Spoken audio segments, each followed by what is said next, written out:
Here we are again, talking about Kong gainers for the second time. I have to do a part 2 on this because I got a bunch of requests for other things to talk about. First of all, I'm going to do an analysis on the monkey gainer type of Kong gainer. I picked a good clip of Adrian doing a really good one of those. Because I realized I didn't show it at all. I talked about it, but I didn't really show that one. Like I said, I don't really like that technique in terms of how dangerous it is, but it's worth looking at to see how it works. Before we get into that, though, we're going to look at the best Kong gainer that's probably ever happened in the history of ever. I don't know how I forgot about this, but Alfred reminded me of this Kong gainer, and we're going to take a look at it. This is Shawn at Hub in Boston. Let's just watch it first. Okay. Hold on. That was a horrible... Let's play it one more time so you can actually see it. So that's probably the most rotation that has ever happened on like ground level Kong gainer. Now, as you probably noticed, his head was terrifyingly close. The reason is he absolutely maximized the shape change concept that I talk about. He takes a normal dive Kong gainer, and what you'll see is he does a castaway, basically. He uses that casting motion of the hips to get as much rotation as possible. But in order to do that and make that work, you need to stay very close because you need a lot of support on your arms. And in order to keep support on your arms, you have to stay on top of the obstacle for longer. So we see here he's got this huge dive, as we talked about, works really well. But you can see, I don't know if you can see it in the top right corner of the screen, that's his foot. So he's in an arch. He's in this enormous arch, and his hands are out in front of him. So he's got this huge arch shape. It's honestly... If you just took this and flipped it 90 degrees, it basically looks like he's about to do a double flyaway. But then from there, you can see, since he was so far behind his hands, he gets this huge push through his hands, and his knees are already coming in. So he's completed this snap from his arch to his hollow. So he's getting that shape change, and then he's going to keep pulling the knees through to go from a big shape to a small shape. And he got that huge push off of his hands. You can see he's like ridiculously high above the wall, but then his head gets extremely close because he basically did the best Kong gainer you could possibly do without hitting your head, and he was extremely close, and he basically over-rotated it because of the amount of rotation he got. And that face right there perfectly describes what that was. But yeah, that's basically the best Kong gainer you can possibly do without hitting your head. Obviously, you could get more rotation and get higher, but you would hit your head or feet on the block. So that's about as good as it gets. So yeah, go watch Shawn. He's crazy. So that's that one. Now, let's look at this clip of Adrian doing a monkey gainer, and it really will help illustrate that concept that I was talking about with monkey gainer works. It gives you good rotation, but its downfall is that you're rotating above the obstacle, so any mishaps are going to result in you hitting the obstacle much more often than if you were doing a dive Kong gainer. So you can see Joey's closer to the obstacle than you would be if you were going to do a dive Kong gainer.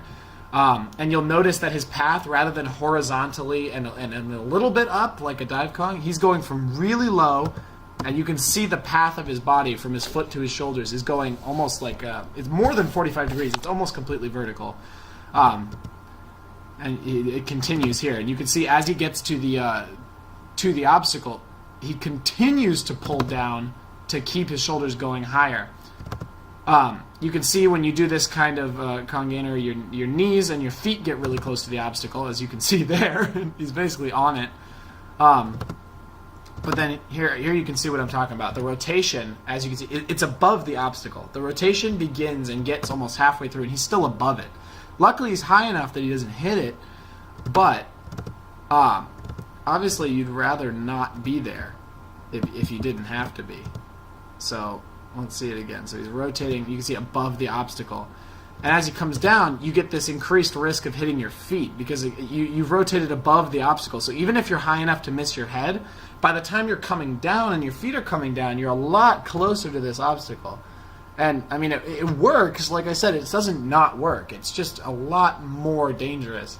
And I'm just going to let you watch the rest of this clip because he does a wall Arabian and then does another monkey gainer, which is hilarious. Same thing. He's traveling upward. Whoop. Right above the obstacle.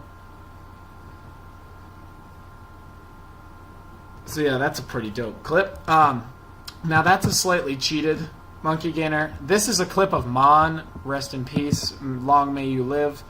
No, Mon's not dead. He's actually back now, which makes me super happy. I saw him doing some crazy stuff recently. This is from the same video that I analyzed last time, but I just forgot to include this clip. Mon's Kong gainer in this is almost, it's like right between a monkey gainer and a Kong gainer, but you can definitely see that thing I was talking about with rotating above the obstacle. So he's, again, pretty close, and you can see this path. It's really about, you can see his body angle. He's not diving into it so much as he's diving up. Gets a nice push off the hands, drives the knees in. Again, it works really well. You get that shape change and you get the height. But you'll see, again, he's rotating above the obstacle, which works if you're really high up, but you're more likely to hit. You can see he's a lot farther away than Joey was. Again, this is because, like I said, this is a more of a hybrid. It's like right in between a monkey gainer and a Kong gainer. I want you to watch the actual clip, though, because it's crazy. He does Kong gainer, pop full, which is just ridiculous. Why would you even try that? I love it.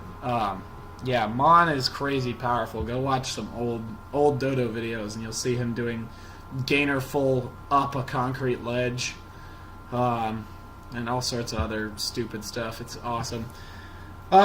So anyway, yeah, that's what I wanted to do to finish off the Kong gainer topic. I showed you Shawn's clip of the best Kong gainer you could possibly do without hitting your head. And then those two monkey gainers. Obviously, like I said, the shape change works because it is a shape change, a big shape change, and you get a really nice push off your hands when you do monkey gainer. You get that height because you're traveling upward rather than horizontally, so you get a lot more air time. Like I said, the reason I think the other way is better is because I think the safety of your head is more valuable than the increased air time. It's not like by doing a regular dive Kong gainer that you're not, you're going to catastrophically fall on your head because you lack rotation. The rotation still works. It might not get you as high up, but the rotation works, and there's the increased safety of being farther away from the obstacle. So that's one of the many reasons that I like that way better. The other thing about the dive, you don't see a lot of people cheat that dive Kong gainer method, not as often or as much. Usually when you see someone cheat a Kong gainer, it's a monkey gainer. I don't know why that is. I think it's because, actually, I think I do know why it is. It's a lot harder to dive straight at something, pop off your hands, and then turn your body to the side than it is to pull your body up and to the side, and as you're lifting up on your hands, you can turn your head and let your body travel along that diagonal axis. But yeah, so that's Kong gainers part 2. Next up, I think we're going to be talking about double layouts. So I will see you guys in the next video, and thank you for watching.